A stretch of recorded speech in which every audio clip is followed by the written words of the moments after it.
How's it going, everyone? This is Dominick from the Comic Book Report YouTube channel, here to do another guest review for Organic Price Books. And today we have easily one of the strangest comic collections I've read in a hot minute. Of course, I'm talking about Bizarro Comics, the Deluxe Edition from DC Comics. This oversized hardcover collection contains both Bizarro Comics and Bizarro World. These collections were written and illustrated by a vast array of comic book creators such as Chris Duffy, Stephen DeStefano, Gregory Benton, and many, many more. These comics were first published by DC beginning in 2001, and the collection itself comes in at 440 pages. I am happy to report the paper stock is a nice glossy print page, but we do have a glued binding, which I'll show in a moment. Overall, this is a really sleek, well put together collection, albeit very interesting subject matter wise. Now, you might have noticed on the front cover here of the dust jacket an image by none other than Matt Groening of Simpsons and Futurama fame. I'll admit, knowing almost nothing about this collection prior to its release, when it was first solicited and I saw a picture, I was immediately struck by this Simpsons-like art style, and I knew I was definitely intrigued. Unfortunately, this image is, I believe, the only contribution from Matt Groening, but it's still a fantastic cover to the book, and I really believe it does set a kind of tone for what you can expect in the pages. And now I'll just give you another quick look at that dust jacket, including the interior flaps, before transitioning to the under the dust jacket hardback art itself, which I'm happy to say is a mirrored image for the most part of the dust jacket, minus some of the text. I think that this was a great idea, as this collection does explore the Bizarro world and kind of this idea of weird, obscure, backwards or mirrored kind of images or ideas. So I think flipping the art from the dust jacket to the under the dust jacket hardback was a really nice artistic touch, and it gave a bit of flair to this collection that I did like and was pleasantly surprised by. So now let me put that dust jacket aside to show you what I'm talking about here. You'll notice that same image for the most part on the back cover of the dust jacket, now on the front of the hardback, and vice versa. Again, just a cool touch that I think thematically really fit this collection, and I just had a ton of fun with it. I wasn't really sure what to expect under the dust jacket, and having some art under here was definitely an added treat. And now I'll just do a quick spread for you, and we'll just finish out the exteriors taking a look at this before I show you a bit of that glued binding I mentioned earlier, after which we'll kind of scan through the collection and I'll provide a bit of a review. Okay, and here's that glued binding I talked about. Overall, I would have loved to see a sewn binding for a deluxe edition, but I think the glued binding is still serviceable. I don't really have a ton of complaints. I think the art styles are generally like old school kind of panels, so you don't have a ton of gutter loss, which is nice. Overall, no real complaints. Okay, and now we can transition to the book itself. We have some great front matter, including a table of contents, which for a collection like this is of absolute importance, as you can see all the creators involved, and you can kind of cherry pick which stories you want to read or return to, which again will really help with a collection like this so you don't read it end to end once you go through it, if you just want to, again, cherry pick your favorite scenes. So as we make our way into the collection, I want to just provide a bit of context for what you can expect from this Bizarro Comics collection. So as I mentioned, this does collect the Bizarro Comics and Bizarro World collections that I believe were separately collected previously into one big oversized hardcover.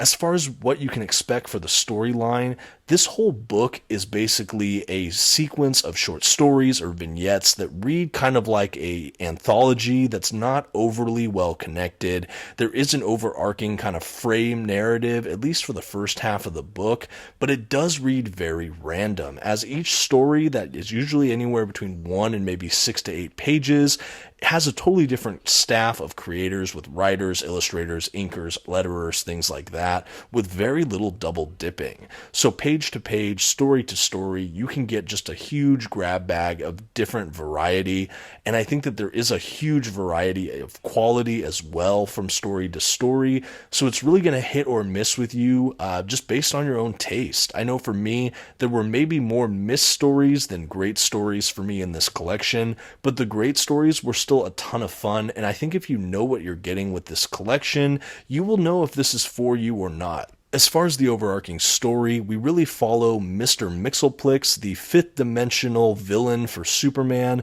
who usually comes into our dimension, causes a bunch of havoc, and can only be stopped if he's tricked into saying his own name backwards, which will send him back to his own fifth dimension.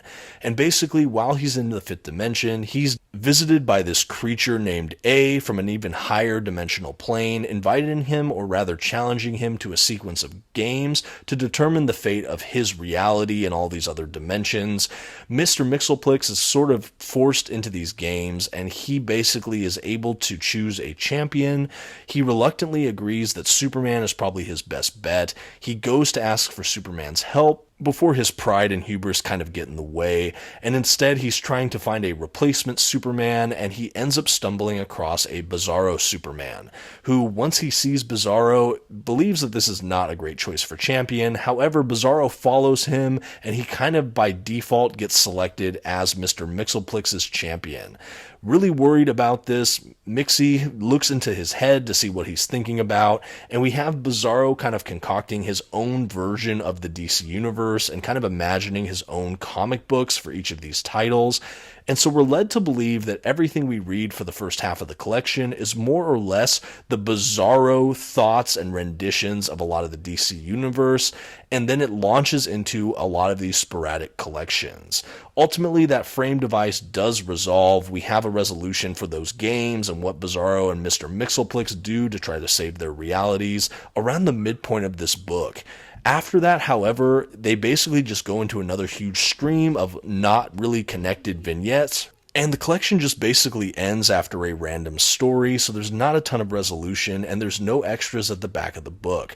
So I would say for a deluxe edition, this ends at a pretty hard stop, but the frame narrative I thought was really strong, and some of the stories throughout are a ton of fun. This thing really lampoons not just Mr. Mxyzptlk and Bizarro World, but really the whole DC Universe as a whole. We have whole stories that just make fun of Batman or Aquaman. We have some that go after more secondary or less known characters like the Challengers of the Unknown, Commandi, the Metal Men, and really everything in between. We have a couple of Justice League parodies, some that follow Wonder Woman, some that, again, just bounce all over the place. What's interesting is I think a lot of these are meant to be absurd, kind of weird satire. Some are really just kind of poignant slice of life or dramatic little stories that have a lot of heart. But I really feel due to their variety, there really could be some stories that hit for just about everyone. Overall, like I said, there might be more misses than hits for me. One thing that is kind of fun is I believe that a lot of the artists come from a more indie comics background, as that is what the style seems to look like, and even some of the narrative kind of is reflective of that. And in that way, this is certainly a very different piece from the DC Universe, and really one of the more unique collections I have. Personally, I think if you're looking for one great narrative, you might need to look elsewhere. But if you are okay with a loose framing device and then just a huge anthology series, this is really something that could be up your alley. Some of these stories, like I said, are really just silly. There's one or two that I felt like were slightly disturbing, and a ton that are just really, really fun. I would say overall, the art far surpasses the writing, so that's another thing to consider. I think for an oversized deluxe edition with some beautiful glossy paper stock, this is really a wonderful and stunning art piece. I really feel like I can just flip through this and enjoy and savor some of the detailed artwork throughout. Again, there's some non-conventional artwork in this that you don't see in a lot of DC titles, and for that, it really is a ton of fun. I also think just some of the absurdity of it can be a really big blast. I think that this is a perfect book to read a story or two, put back on your bookshelf to revisit days or maybe weeks later, and just really enjoy throughout. If you were to binge read it like I did, I think it can be a bit overwhelming and can cause a little bit of burnout, as it's really just a total stream of random storytelling. But again, if you find those that you like, or you read one or two stories here or there, this can be a great collection to savor and just enjoy as maybe a palate cleanser between other readings. I do think this book is fine for new readers. It obviously rewards those who have a functional understanding of the DC universe, but because a lot of the satire is just human nature based, I think that almost anyone will find the humor in it.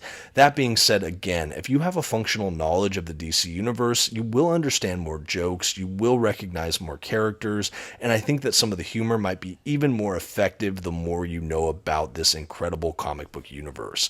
But I do think it's accessible for those that maybe just want to check out a random anthology or dig this artwork or think this whole conceit sounds interesting.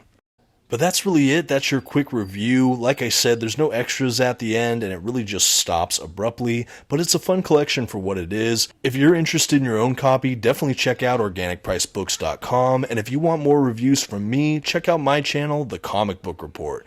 Thanks for watching. Have a good one.